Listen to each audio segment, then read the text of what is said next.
आप पढ़े लिखे रहेंगे तो अंबेडकर साहब का वो कथन याद रखिएगा, शिक्षा उस शेरनी का दूध है जिसने पिया है वो दहाड़ा है। तो आपको हर हाल में शिक्षा लेना है, वरना आपको लोग कुचल के चले जाएंगे। अंग्रेज तो छोड़िए, ये भारतीयों ने ये कुकर्म किया है। आप जलियांवाला बाग और इसमें देखेंगे तो ज्यादा खून खोलेगा आपको मूला कर्म में, जो भारतीयों ने किया यहाँ पे। और दिल को तकलीफ तो अपने पहुंचाते हैं, गैरों को पता क्या है कि दिल दुखता किससे।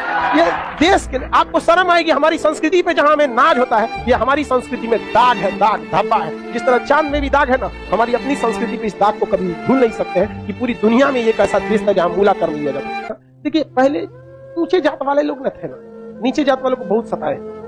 इजवा जनजाति थी जो SC ST में आते हैं, इजवा जनजाति। अब एक मंदिर था, मंदिर के सामने क्या थी? सड़क थी। तो इजवा जनजाति के लोगों को यहाँ के लोग जो ऊंचे जात वाले थे वो कहते थे कि तुम इस सामने से नहीं जा सकते, यहां से तुम प्रवेश नहीं कर सकते। दूसरा रास्ता बहुत लंबा दूरी तय करके था, 5-6 किलोमीटर। अब अगर किसी का घर यहाँ है और उसको यहाँ जाना है तो वो मंदिर के रास्ते से नहीं जा सकता है, लौट के जाएगा पूरा गांव हेल के बाहर यहाँ पर, अब फिर आना है तो इस तरह से हेल के आए। बताइए ये गलत बात था कि नहीं? अरे यार वो छोटा जात बड़ा जात क्या होता है? छोटा जात वाला तो बड़ा जात वाले को छू लेता है तो कहते हैं अशुद्ध हो गया, ज्यादा वोल्टेज छोटके में है कि नहीं है? आप बताइए, छोटा जात वाला बड़े जात को छूता है तो क्या कहते हैं? हम अशुद्ध हो गए। तो तुम्हारे में वोल्टेज है तो तुम बड़ा जात वाला छोटा को छू के शुद्ध करके दिखाओ। नहीं समझे? ज्यादा वोल्टेज किसमें है?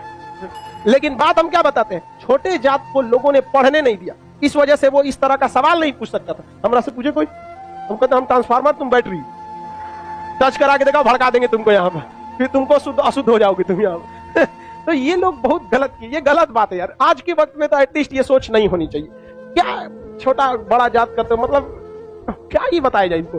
खुद हिंदू धर्म के शास्त्र में पढ़ी, आपको पढ़ाए ऋग वैदिक काल में जाति का निर्धारण कर्म के आधार पर उन लोगों ने अपनी फायदा के लिए जाति के आधार पर कर दिया, वंश के आधार पर किया कि नहीं किया?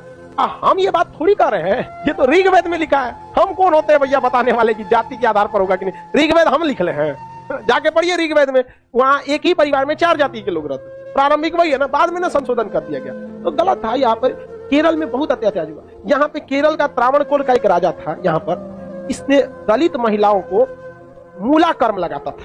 टेक्स था मूला कर्म।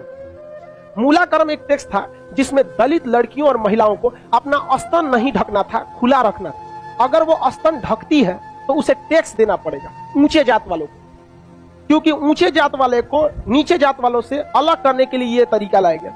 अब ये बताइए ये कितना नीच समाज की ये मानसिकता हो सकती है। ये आप कह सकते हैं कि जिस भारत में नारियों की पूजा होती है उस भारत में ये मूला कर्म स्तन ढकने के लिए, और वो भी इस नाते कि तुम दलित हो, कितना गलत है। और इसको देखिए, इस पे कोई बहुत बड़ा बवाल आज तक हुआ है नहीं, लेकिन एक मूवी अगर आ जाएगी पद्मावती, या एक बाजीराव मस्तानी, एक कोई मूवी आ जाएगी, या कोई किसी कंपनी का प्रचार आ जाएगा। अभी एक किसी कंपनी का कोई प्रचार आया था दीपावली को, उसके लिए बवाल हो गया। कभी इसके लिए बवाल हुआ है?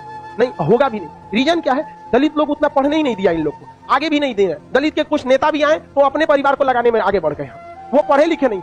यहाँ एक मूवी के लिए बवाल हो सकता है, जिस हम पर्सनली हम बताते ना, बवाल की वजह से हम बाजीराव मस्तानी मूवी देखे, हमें ऐसा नहीं लगा कि उसमें क्या था। भले काटने के बाद वो था कि क्या था हमको नहीं पता, लेकिन ऐसा उसमें मूवी में कुछ गलत दिखाया गया है। उसमें तो और बहादुरी दिखाया गया कि महिलाओं ने, कि देखो भाई मरने के बाद भी हमने क्या किया है, जौहर, जो गलत था। अलाउद्दीन खिलजी, इससे नुकसान किसको था? इससे अलाउद्दीन खिलजी का वह चेहरा जो सबको नहीं पता था वो भी देख लिया लोगों ने, लेकिन उसके लिए विरोध हो सकता है। लेकिन इतना गलत चीज के लिए कभी आपने विरोध देखा? कभी नहीं। आप तो ये उन लोग को आज तक दबाए जाके रखा है। इतना गलत चीज वहां पे मूला कर्म लिया गया था, ये एकदम सरासर गलत है। और वहां पे जब टैक्स देने गया तो महिला जो थी ना, इस मूला कर्म को हटाने के लिए अपने स्तन को चाकू से काट दी और मर गई सब महिलाएं वहां पर। अब यह केरल ऐसा राज्य था जिसमें पुरुष सती होते थे। जब उनकी पत्नी अपना स्तन काट देती थी, ब्लड गिरने की वजह से मर जाते थे, तो चिता में पुरुष जाके मर जाता था कि हम ऊंचे जात वालों से नहीं लड़ सकते हैं, लेकिन हम अपना शरीर हम भी त्याग देते थे। पुरुष भी सती हुआ है इस देश में, ये ऊंचे और नीचे जात वाले यहाँ पर। लेकिन इसे, और यही अगर ये कांड किसी ऊंचे जात वाले के लिए कोई दिल्ली सल्तनत का राजा किया रहता, आज न्यूज चैनल पर बैठ के बवाल हुआ रहता। लेकिन दलित है ना भाई साहब, कोई आवाज नहीं उठाता है यहाँ पर। इसलिए आप एजुकेशन रहिए, आप ऊंचे जात के हैं या नीचे जात के, पढ़े लिखे नहीं रहेंगे ना तो लोग कचल के चले जाएंगे। और आप पढ़े लिखे रहेंगे तो अंबेडकर साहब का वो कथन याद रखिएगा, शिक्षा उस शेरनी का दूध है जिसने पिया है वो दहाड़ा है। तो आपको हर हाल में शिक्षा लेना है। वरना आपको लोग कुचल के चले जाएंगे। अंग्रेज तो छोड़िए, ये भारतीयों ने ये सा कुकर्म किया है। आप जलियांवाला बाग और इसमें देखेंगे तो ज्यादा खून खोलेगा आपको मूला कर्म में, जो भारतीयों ने किया यहाँ पे। और दिल को तकलीफ तो अपने पहुंचाते हैं, गैरों को पता क्या है कि दिल दुखता किससे। ये देश के लिए आपको शर्म आएगी। हमारी संस्कृति में जहां हमें नाज होता है, ये हमारी संस्कृति में दाग है, दाग धब्बा है। जिस तरह चांद में भी दाग है ना, हमारी अपनी संस्कृति पे इस दाग को कभी भूल नहीं सकते हैं कि पूरी दुनिया में एक ऐसा देश था जहां मूला कर्म लिया जाता है। लेकिन आज भी बहुत हल्के में इसे ले लिया जाता है, हल्के में ले लिया। जानते हैं क्यों? क्योंकि ये दलित के साथ, समझा गया कि नहीं? बहुत ऐसा होता है। कितना आदमी बताएगा, ज्यादा हम भी बोलेंगे तो सोचा हमारा कहेगा तू दलित का फेवर कर। हम कौन सी फेवर कर? नहीं हुआ रहा था नहीं बोलते। इजवा जनजाति के लोगों ने विरोध किया और इजवा जनजाति वालों ने क्या किया, इसको हटाया और मंदिर के सामने से वो क्या होने लगे ज्यादा। अरे भगवान ने कब कह दिया कि तुम हमको मतलब, नहीं यार, राम जी सबरी के जूठे बेर खाए थे, तू राम जी से बड़ा हो गया। अरे राम जी के पैर के धूल के बराबर है आज के वक्त में, चाहे कितना बड़ा प्रकांड विद्वान।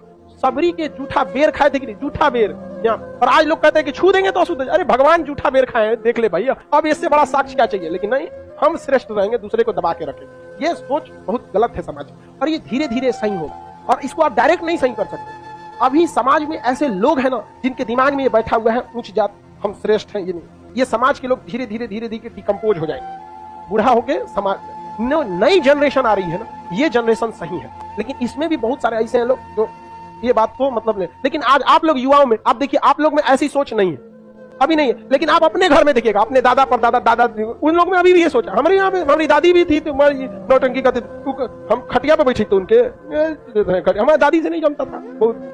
कोई नौकर वोकर आते थे तो ना काम करने के लिए, तो उसके लिए अलग गिलास रखी थी, उसके लिए शीशा का अलग रहता था। क्योंकि कौन सा तरीका है आपका? भाई आप भी पीने के बाद धुल देंगे, वो भी धुला जाएगा, सब साफ हो जाएगा, इसमें कौन सा बात है। लेकिन ना, मर गई लो, खत्म कहानी। मेरी सच बता, हम तो सोचते हैं ना, कोई मरे तो हम उससे उठा के एक बार पूछे कि आपको ऊंचे जात वाले शमशान में फूके कि नीचे जात वाला, और जो आपको आग लगाएगा ना वो किस जाति का हो? हरिजन होगा। और जब तक वो मुखाग्नि ना देगा, आग ना देगा, आपका क्रियाकर्म ना हो, ये बताइए पावरफुल कौन? समझा कि नहीं? छोड़ो ये सब बात को। लेता हुए जिस परिवार में पैदा हुए, इसमें आपका हुए, जिस परिवार में पैदा हुए, इसमें आपका कोई योगदान नहीं। हो सकता है कि आप किसी दूसरे जाति में पैदा हो सकते, तो आपकी ये कोई योग्यता नहीं जिसे आपने अर्जित किया है। ये भाग भरोसे है कि आप ऊंचे जात में है तो कोई नीचे जात में है।